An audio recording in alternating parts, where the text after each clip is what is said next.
pemirsa, apa kabar Anda? Senang sekali hari ini Dialog Warna 30 kembali hadir mengisi ruang informasi Anda. Kali ini bersama saya Andi Norlela akan menemani ruang informasi Anda selama 30 menit ke depan, tentunya untuk membahas informasi yang sangat penting, menarik dan juga teraktual untuk pemirsa sekalian. Dan pemirsa, saat ini ribuan kapal beroperasi di daerah ini untuk menangkap ikan di laut, apalagi dengan adanya kebijakan pemerintah pusat yang telah menyetujui penetapan Maluku sebagai lumbung ikan nasional. Belum lagi kebijakan tol laut yang digagas Presiden Joko Widodo yang mengharuskan adanya fasilitas untuk merawat kapal-kapal yang ada. Keberadaan PT Dok dan Perkapalan Wayame Ambon sebagai salah satu galangan kapal yang ada di kawasan Indonesia Timur harus melihat peluang tersebut. Bagaimana menjadikan PT Dok dan Perkapalan Wayame Ambon sebagai perusahaan jasa perbaikan, pemeliharaan, dan pembangunan kapal? Dalam Dialog Warna 30 kali ini kita akan langsung membahas hal tersebut dengan pimpinan PT Dok dan Perkapalan Wayame Ambon, yakni dengan Komisaris Utama Bapak Aziz Latara. Selamat sore Bapak. Selamat sore. Apa kabarnya Pak? Baik, sehat-sehat. Assalamualaikum warahmatullahi wabarakatuh. Waalaikumsalam. Baik ya Pak ya? Baik, sehat. Ya, yang kedua ada Direktur Utama Bapak Slamet Riyadi. Selamat sore Pak. Assalamualaikum warahmatullahi wabarakatuh. Selamat sore. Ya, terima kasih. Sehat Pak? Alhamdulillah sehat. Baik Pak, berbicara terkait dengan PT Dok dan Perkapalan Wayame Ambon. Untuk Pak Aziz dulu nih, bagaimana perkembangan PT Dok dan Perkapalan Wayame Ambon di tahun 2020 dan prediksi untuk tahun 2021 seperti apa nih Pak? Baik. Melihat potensi kemudian peluang yang ada di Maluku yang tadi sudah digambarkan bahwa dengan adanya lumbung ikan nasional, kemudian Blok Masela, kemudian daerah Maluku sebagai daerah kepulauan, sehingga potensi perkapalan itu sangat luar biasa masuk di daerah Maluku. Dan dengan sendirinya maka PT Dok dan Perkapalan Wayame yang sudah barang tentu yang merupakan sebuah institusi yang melakukan kegiatan pemeliharaan dan perbaikan kapal termasuk pembangunan kapal baru, melihat ini sebagai sebuah peluang yang sangat luar biasa. Nah, dengan demikian maka peluang-peluang tersebut sudah diimplementasikan dalam visi, misi dan program daripada PT Dok Perkapalan Wayame Ambon. Ibu dan Bapak sekalian, terkait dengan visi misi ini, yang pertama visi PT Dok Wayame, kami jadikan PT Dok Wayame ini sebagai sebuah dok yang merupakan andalan pelayanan pemeliharaan dan perbaikan kapal di Indonesia Timur. Kemudian sudah barang tentu visi tersebut dijabarkan dalam misi PT Dok Wayame. Saya kira penjabaran lebih lanjut dari itu kemudian dituangkan dalam rencana kerja setiap tahun yang dituangkan dalam RKP perusahaan. Saya kira ini yang langkah-langkah yang dilakukan oleh manajemen perusahaan untuk menangkap peluang-peluang tersebut. Sejauh ini kan sudah disampaikan bahwasanya ingin menjadi yang terbaik gitu ya Pak. Perkembangannya seperti apa sejauh ini di tahun 2020 yang lalu Pak? Ya, kalau melihat perkembangan dari tahun 2019 kemudian 2020, ini sebuah perkembangan yang luar biasa.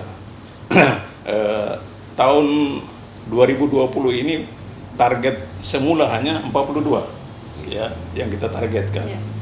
Tapi ternyata realisasinya itu sampai 56 buah kapal yang berhasil diperbaiki di PT Dok dan Perkapalan Wayame. Ini sebuah perkembangan yang sangat luar biasa.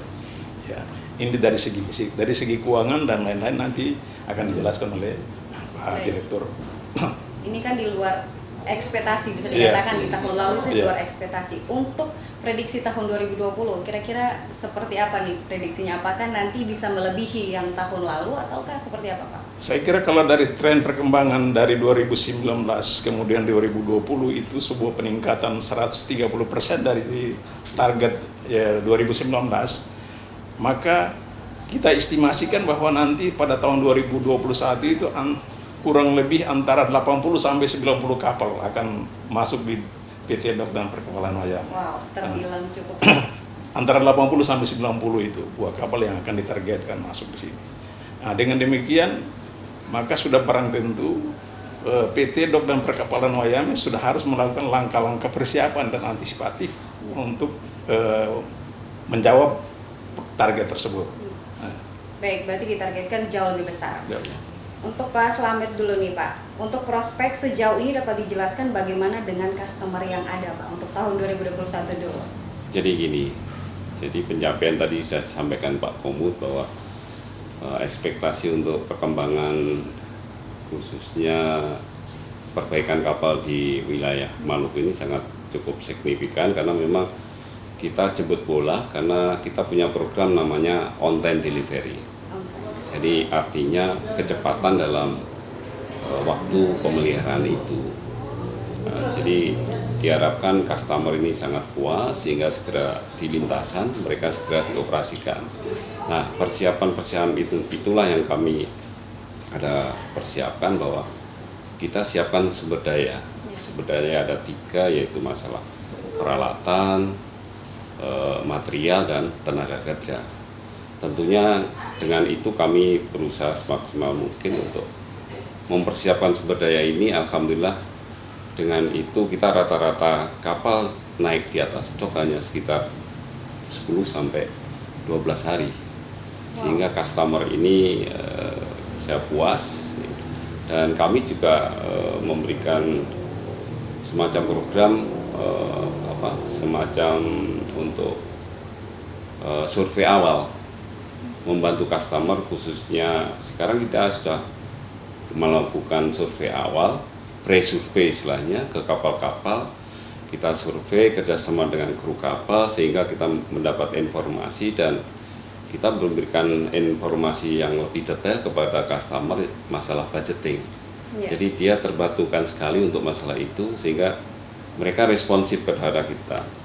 Ini terbukti bahwasannya tadi sudah sampaikan Pak Komut bahwa di tahun 2019 dari waktu ke waktu 2020 dan 2021 ini contoh dari Pelni atau ASDP. Di awalnya kami diberikan sekitar hanya 5 kapal dan ASDP juga demikian. Di tahun 2020 8 kapal, ASDP 10 kapal dan di tahun 2021 dia sudah permintaan untuk dock space itu sekitar 12 kapal untuk kapal Pelni, terus untuk kapal ASDP itu 11 kapal. Nah, tadi sudah sampaikan bahwa akan dibukakan moratorium khususnya di bidang kapal ikan. Ini sangat potensi sekali. Kami sudah bekerja sama dengan PT SAJS itu yang ada di KTKT, jumlahnya sudah 17 kapal. Terus di Tual ada 9 kapal. Dan sekarang kami sudah melakukan perbaikan atau maintenance kapal itu. Yang di Tual sudah 2 kapal sudah ada di sini, dan yang di PTP SAJS itu sudah 1 kapal kita perbaiki. Moga-moga segera terrealisasi permit dari KKP pusat sehingga mendukung sekali untuk kapal-kapal penangkapan ikan ini sehingga potensi cukup besar. Dan kami juga akan kerjasama dengan PT Binar ini dari Tual ini, beberapa kapal itu akan segera dikerjasamakan dengan PT DPW ini, saya kira itu.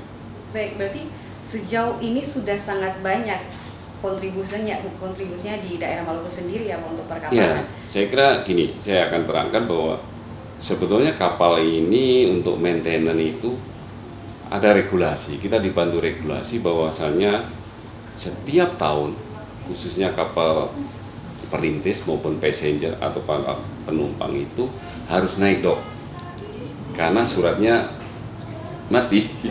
Jadi kita harus diperbaiki, diremajakan lah istilahnya kapal itu.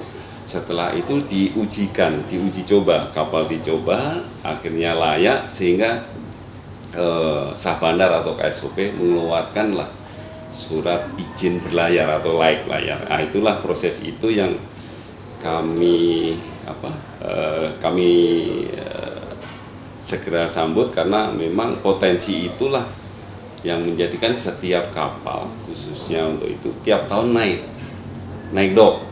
Nah, sehingga populasi kapal yang berada di daerah Maluku aja cukup besar.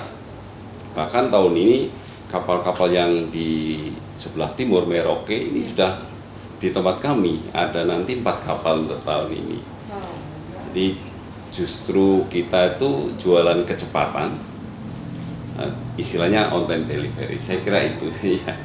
Nah, berhubungan dengan on time delivery ini berarti yang tadi Bapak katakan bahwasannya ada dari SDM-nya, kemudian kapasitas dan fasilitasnya juga. Siap. Nah, untuk menunjang itu semua bisa dijelaskan fasilitas dan kapasitas yang dimiliki saat ini Ya. seperti apa, Pak? Jadi di awal kami diamanahkan tahun 2019 memang kami pikirkan masalah itu karena ini sarana utama. Jadi alhamdulillah dengan adanya potensi kapal yang banyak masuk di tempat kami sehingga permodalan bertambah, kita bisa investasi alat-alat tersebut. Bahkan sekarang kita ada istilahnya blasting basah karena berdekatan dengan pemukiman.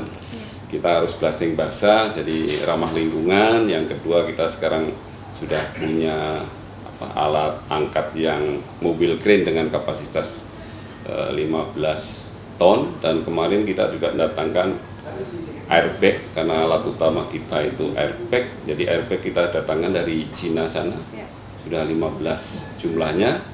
Itu dari sisi peralatan, dari sisi material karena lokasi di Ambon tuh harganya sangat mahal sehingga kita berinovasi kerjasama dengan vendor dari Surabaya.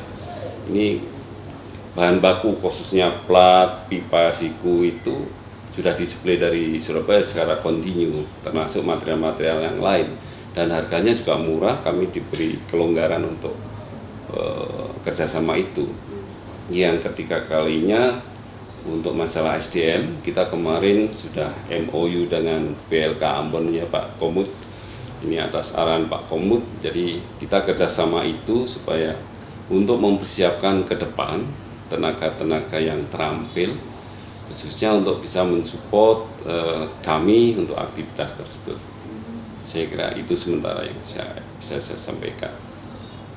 Baik, Pak, nanti kita akan lanjutkan pembahasan kita, tapi sebelum itu kita harus jeda terlebih dahulu. Pemirsa tetaplah bersama kami dalam Dialog Warna 30.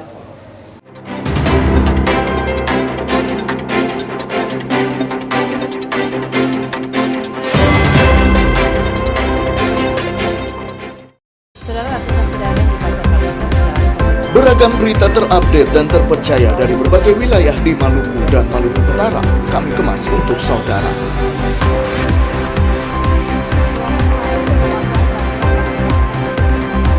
Informasi tentang sosial, pendidikan, dinamika politik, kearifan lokal, dan olahraga kami hadirkan untuk Anda.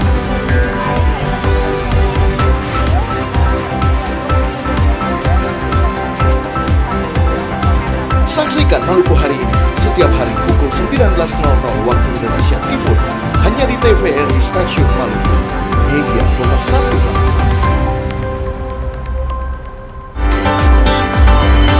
TVRI, media nomor 1 bangsa.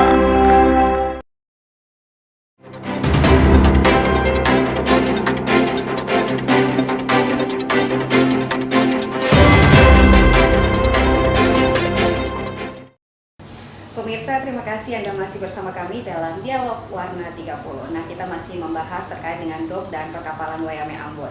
Untuk Pak Aziz dulu nih, Pak. Bagaimana hubungan yang dibangun? Tadi kan sudah disinggung sedikit hubungan yang dibangun dengan stakeholder yang ada di Maluku. Bisa dijelaskan sejauh ini, apakah hanya yang tadi sudah disebutkan atau masih ada lagi, Pak? Dan bagaimana perkembangan untuk hubungan yang dibangun ini sendiri, Pak? Ya. Untuk kita membangun hubungan dengan stakeholder, ya stakeholder ini dari pendekatan internal dan eksternal ya. Dari segi internal, ya kita harus membangun hubungan komunikasi, konsultasi, koordinasi dan harmonisasi ya dengan pemilik saham, ya pemilik saham. Kemudian kita juga harus membangun hubungan kerjasama dengan para karyawan kita, ya sebagai tenaga kerja yang terdepan dalam melakukan kegiatan operasional perusahaan, sehingga kepada karyawan ini hak dan kewajiban mereka itu bisa dipenuhi secara baik. Kemudian pihak customer ya juga harus kita jaga hubungan itu, sehingga hubungan yang kita bangun ini adalah hubungan yang saling membutuhkan ya. Kemudian punya kepentingan yang sama dalam hal dunia bisnis. Oleh karena itu khusus kepada tenaga kerja itu kita harus memastikan bahwa hak-hak mereka secara normatif itu harus didapatkan ya, baik upah, jam lembur, kemudian kesejahteraan kerja ya, kemudian masalah keselamatan dan kesehatan kerja juga harus terjamin. Nah, kesejahteraannya juga harus dari periode ke periode harus ditingkatkan. Nah, saya kira nanti soal teknis soal kesejahteraan, implementasi dari kesejahteraan ini akan dijelaskan nanti oleh Pak Direktur.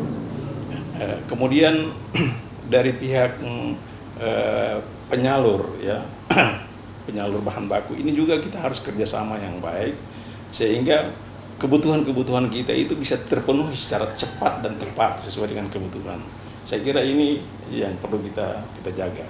Kemudian dari segi eksternal, hubungan kemitraan ini juga harus dibangun, termasuk dunia media massa. Teman-teman yang sekarang ini juga adalah bagian daripada mitra kita, ya, stakeholder kita untuk bisa memberikan publikasi terhadap keberadaan daripada PT Dok dan Perkebalan Wayame, termasuk dari pihak bank sebagai kreditur untuk bisa menyalurkan dana kepada kita apabila kita membutuhkan.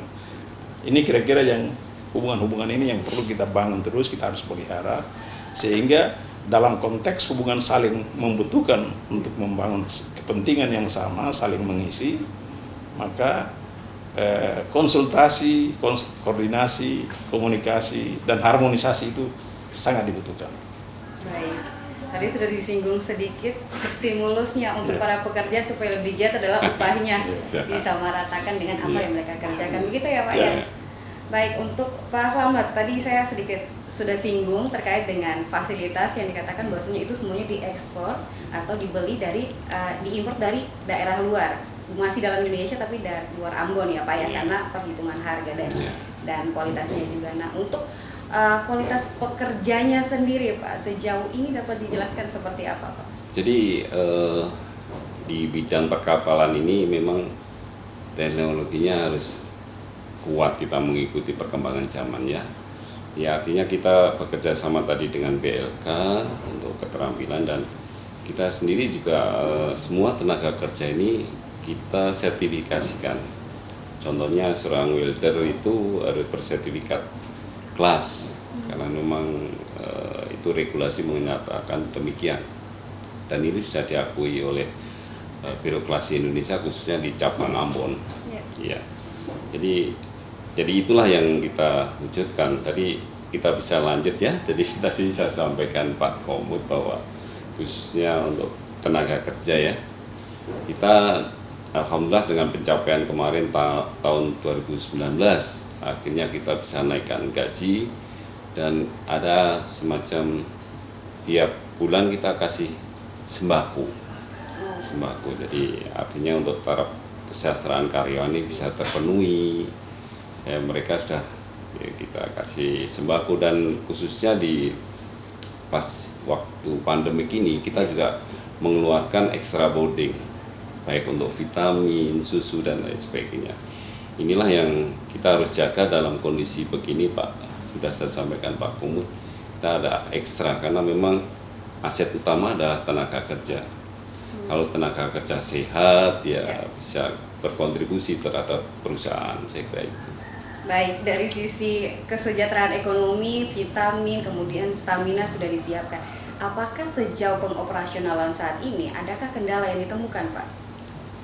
Kendala pasti tentunya ada ya, karena di kita khususnya di wilayah timur ya, karena memang keterbatasan ketersediaan bahan baku. Bahan baku itu kan ada fast moving maupun slow moving. Artinya gini, kapal ini bukan perawatan di lambung aja, tentunya ada permesinan dan lain sebagainya. Inilah keterbatasan kita di wilayah timur karena keberadaan ini tidak semuanya ada. Memang kalau di Jakarta atau Surabaya semua akan ada, sehingga kami kerjasama dengan vendor yang mana kita harus tersuplai cepat. Just in time-nya ini yang kita butuh kecepatan, karena memang khususnya untuk mekanik dan lain sebagainya dengan keterbatasan yang ada, tapi kita masih eksis dengan dibantunya dengan sekarang itu just in time-nya enggak lebih dari bisa 1-3 hari dari Surabaya karena dia ada pesawat dan lain sebagainya. Nah, itulah kendala yang kami hadapi dengan keterbatasan itu. Tapi itu tidak menjadi halangan bagi kita. Masih bisa diatasi. Masih bisa diatasi, tapi tentunya harus betul-betul kita jaga itu. Iya, betul. Iya. Baik Pak, untuk proses pekerjaan atau respon kepada customer dan juga pelayanan di tengah pandemi COVID-19 ini seperti apa dilakukan oleh PT Dok dan Perkapalan WM Ampun sendiri, Pak? Jadi kami juga melaporkan ke pemegang saham, baik pemegang saham karena kami juga anak perusahaan BUMN. Kami secara periodik melakukan laporan kepada kementerian bahwa untuk aktivitas kita sehari-hari baik dalam bentuk untuk selalu pakai masker, jaga jarak, dan selalu cuci tangan ini kita juga perlakukan kepada kru kapal. Kita tugaskan security untuk ke kapal untuk cek suhu badan mereka, kondisi apa. Jadi kita tetap melakukan itu karena memang kondisi ini harus saling menjaga karena kru ini juga dari luar.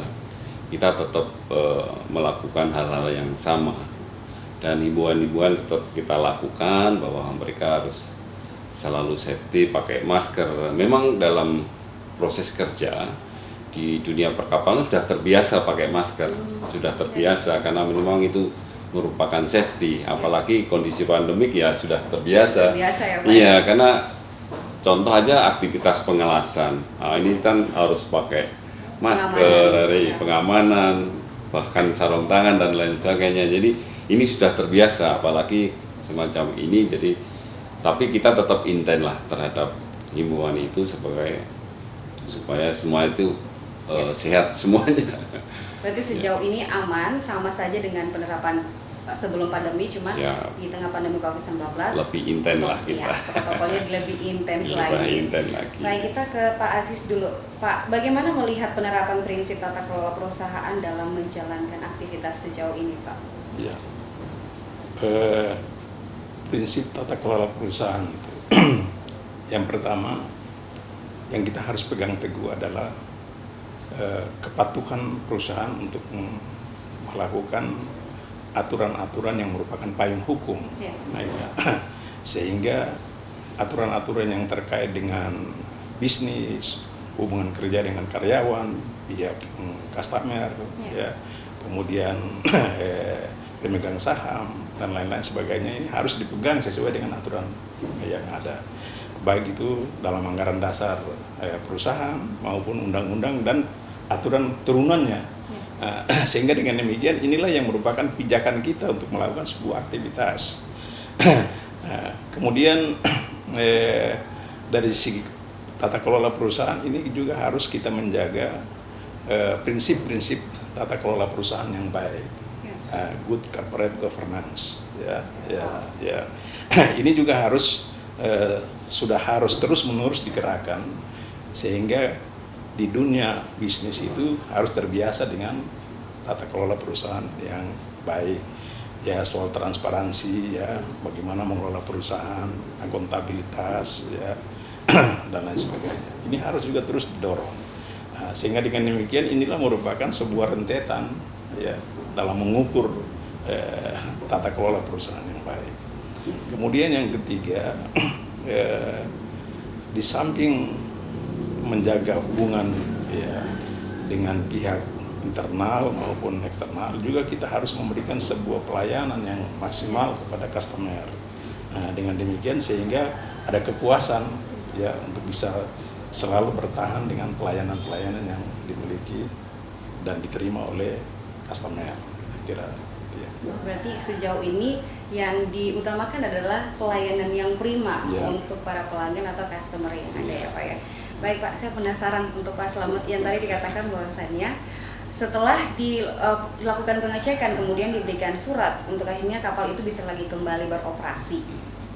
Itu untuk tahapan pengawasan sebelum akhirnya dari mulai proses perbaikan kemudian dibuat perawan lagi seperti yang tadi dikatakan.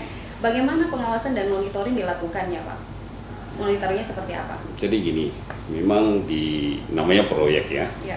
Ini kan suatu proyek, jadi ada jenis, kita jualan job order lah. Ya. Job order, ada timer itu schedule-nya, terus ada pengawasan karena mutunya, sehingga kami selalu intent terhadap pelaksanaan tersebut. Jadi setiap kapal kami beri namanya PIMPRO, pimpinan proyek. Pimpinan proyek. Nah, jadi ada pimpinan proyek, mereka selalu intent terhadap pekerjaan itu. Bahkan sekarang kita lakukan ada perkembangan bahwa yang kemarin itu 12 hari, dengan adanya ini sekarang sudah 7 hari Pak Komutnya ini sudah selesai. Jadi dengan waktu itu kita siapkan tenaga kerja yang cukup, material tersedia, terus alatnya yang cukup, sehingga kecepatan itulah yang kita raih. Ini harus ada berbenah terus. Jadi puas itu kan bisa dikatakan relatif ya, tapi kita coba memuaskan diri dulu untuk mereka. Tadi Pak Komut bilang untuk memuaskan semua pihak, khususnya customer. Jadi mereka yang biasanya, kemarin kami juga dapat customer yang baru dari Jakarta, pada waktu itu statusnya mereka SS2. SS2 itu biasanya dikerjakan dalam waktu 3 minggu. Akhirnya kami kerjakan hanya 10 hari. Kita kerjasama dengan birokrasi Indonesia, dia menyatakan sangat puas, sehingga kapalnya segera ini kapal tanker masanya. Nah, itulah yang kami sendiri itu puas, itu harus selalu memperbaiki diri. Benar-benar on time delivery ya Pak ya? Siap, ini itu aja. Jadi kendalanya tadi sudah saya sampaikan, tapi apapun kita upayakan.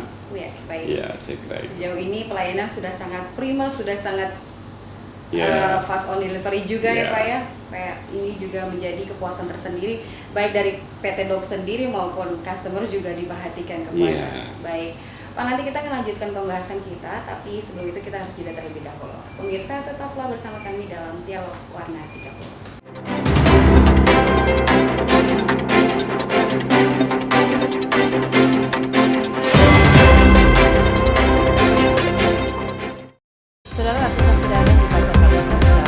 Beragam berita terupdate dan terpercaya dari berbagai wilayah di Maluku dan Maluku Utara kami kemas untuk saudara.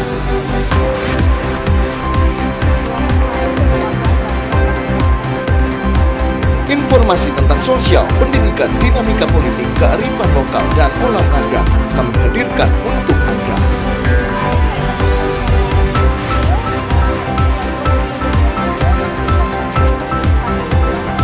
Saksikan Maluku Hari Ini setiap hari pukul 19.00 waktu Indonesia Timur hanya di TVRI Stasiun Maluku, media nomor 1 bangsa.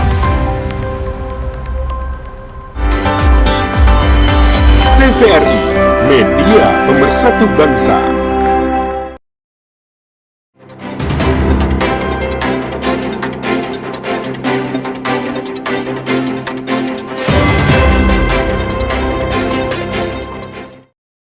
Pemirsa, terima kasih Anda masih bersama kami dalam Dialog Warna 30.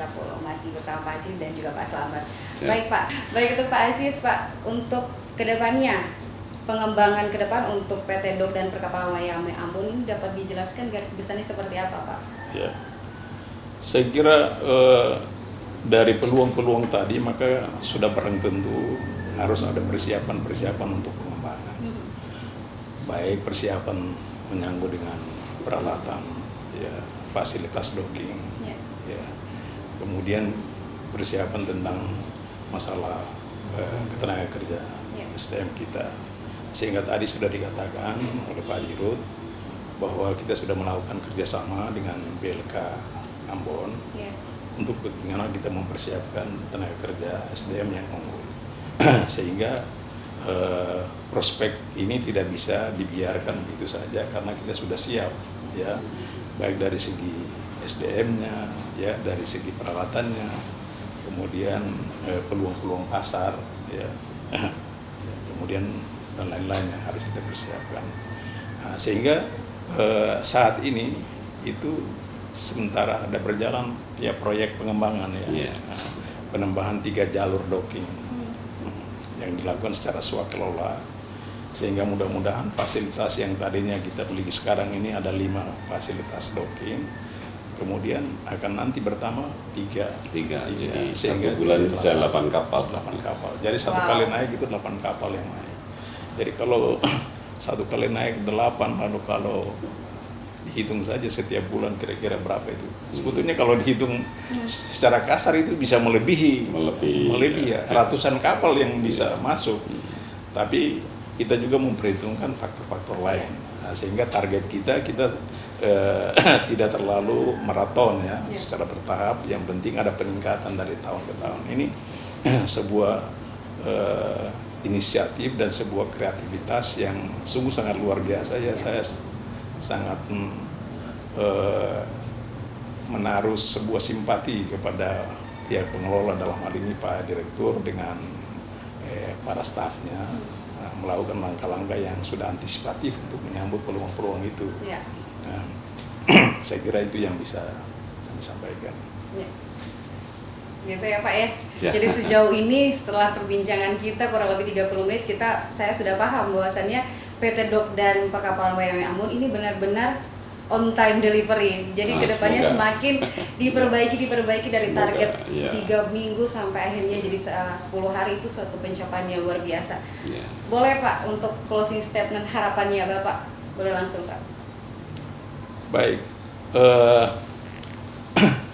bahwa dengan melihat peluang-peluang yang tadi, maka satu yang harus diperhatikan adalah citra perusahaan yang harus dijaga. Citra perusahaan ini baik dari segi pengelolaan keuangan ya, kemudian dari segi pengelolaan pengadaan barang dan jasa, kemudian pelayanan terhadap customer dan lain sebagainya, ini harus dijaga betul ya. Sehingga citra ini akan memberikan efek balik, sehingga para pelanggan kita itu memang betul-betul merasa percaya diri ya kepada. Kemudian satu yang perlu terus digerakkan adalah bagaimana kita membina sebuah hubungan harmonis antara perusahaan dengan para pekerja kita, karena mereka adalah pelaku terdepan, pekerja yang terdepan dalam mengoperasional kegiatan perusahaan. Dengan demikian hubungan harmonisasi antara pekerja dan pengusaha itu jangan kita melihat mereka sebagai mesin ya, tapi sebagai mitra gitu. Sehingga dengan demikian mereka bisa merasa memiliki perusahaan ya, merasa bertanggung jawab terhadap perusahaan dan merasa mawas diri terhadap perusahaan. Baik. Kira-kira. Untuk Pak Slamet, Pak, closing statement harapannya Pak. Ya, harapan kami tadi sudah sampaikan Pak Komut bahwa ke depan kami tetap eksis untuk melaksanakan tugas dan yang diamanahkan. Yang kedua, ini memang tanggung jawab besar khususnya untuk memaintain customer. Kalau new customer sih gampang ya, tapi memaintain secara berkesinambungan dari tahun ke tahun, kapal-kapal mereka selalu ke tempat kita, ini memaintain customer. Karena hanya sekali ngedok, habis itu selesai, ini yang jadi problem kita. Jadi itulah harapan kami. Jadi harapan ke depan kami bisa memaintain customer dan karyawan sejahtera. Amin Pak. Saya kira itu. Ya. Baik Pak, terima kasih untuk waktu dan kesempatannya Pak. Suatu kehormatan bisa langsung berdiskusi dengan Bapak berdua. Semoga kedepannya harapannya semakin bisa dicapai dan sukses terus Pak untuk PT Dok dan Perkapalan Ambon. Dan pemirsa, demikian dialog Warna 30 kita kali ini bersama Komisaris Utama Bapak Aziz Latar dan Direktur Utama Bapak Slamet Riyadi selaku pimpinan PT Dok dan Perkapalan WMI Ambon. Semoga ini bisa menjadi penambahan wawasan kepada kita masyarakat Maluku supaya bisa lebih memahami terkait dengan tugas dan tanggung jawab yang diemban oleh PT Dok dan Perkapalan Ambon. Akhir kata, saya Andi Norlela mewakili seluruh kerabat kerja yang bertugas mengucapkan terima kasih atas kebersamaan Anda. Selamat sore dan sampai jumpa.